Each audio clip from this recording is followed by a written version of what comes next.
ազգակցի։ Այս մասով ես խնդրում եմ այս արձանագրումը անենք։ Ես պատահական չհարցրեցի, թե մենք քանի քննիչ ունենք, պարոն Պողոսյան։ Մենք ունենք 810 քննիչ փաստորեն։ Սամվել Կարապետյանի գործով եւ պատահական չհարցրեցի, թե հունիսի 17-ից գործը ինչի չեք ուղարկում դատարան,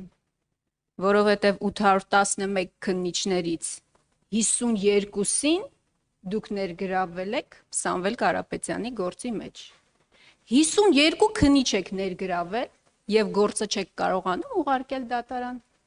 Ես կանխատեսում էի, որ դուք կասեք, որ այնտեղ փողերի լվացում կա, ծավալուն է գործը եւ այլն եւ այլն։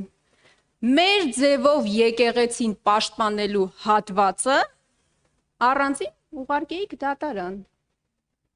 Ինչի չեք արել, որովհետեւ ձեզ պետքա, որ Սամվել Կարապետյանը մնա կալանքի տակ։ Ամեն ինչ շատ պարզ է։ Միջին վիճակագրական հայ մարդու մոտ պարզ է։ Պարոն Պողոսյան, այլ հարց եմ ուզում տալ։ Սամվել Կարապետյանի հետ որևէ գործողություն կատարվել է քննչական։ Օրինակ,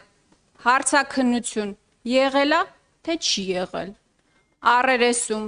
եղել է, թե չի եղել։ Ես գիտեմ, որ չի եղել։ Փաստաբաններն էլ պնդում են,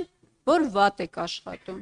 շատ վատ եք աշխատում, բայց ես համաձայն չեմ այդ գնահատականի հետ։ Դուք վատ չեք աշխատում։ Դուք ձեր առջև խնդիր եք դրել Սամվել Կարապետյանին պահել կալանքի տակ եւ հրաշալի կատարում եք ձեր առաջադրանքը։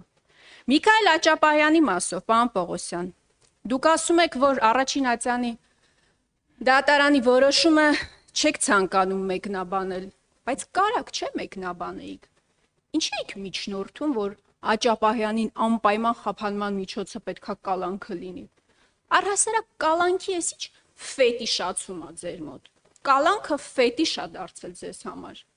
Դուք կարող եք ինձ բացատրել, ինչ պետքա աներ Միքայել Աճապահյանը, Սրբազանը ազատության մեջ։ Այլ բան եմ ուզում ձեզ հարցնել։ Երբ որ ընդդիմադիրների մասին է խոսքը, ինչի այլ խափանման միջոց գոյություն չունի, քան կալանքն է։ Լիդիա Մանթաշյանի մասով, Բագրատ Սրբազան, մեր գործընկեր Արթուր Սարգսյանը,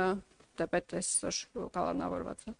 Այդուհանդերձ, ավելի հեռուն կարող եմ գնալ, պարոն Պողոսյան։ Օրինակ, ՔՊԱ-կան падգամավորի Զոքանչը ինչ է արել, որ դուք իրան կալանավորել եք Վարդան Ղուկասյանին, ի պաշտպանություն Վարդան Ղուկասյանի ակցիային մասնակցելու համար։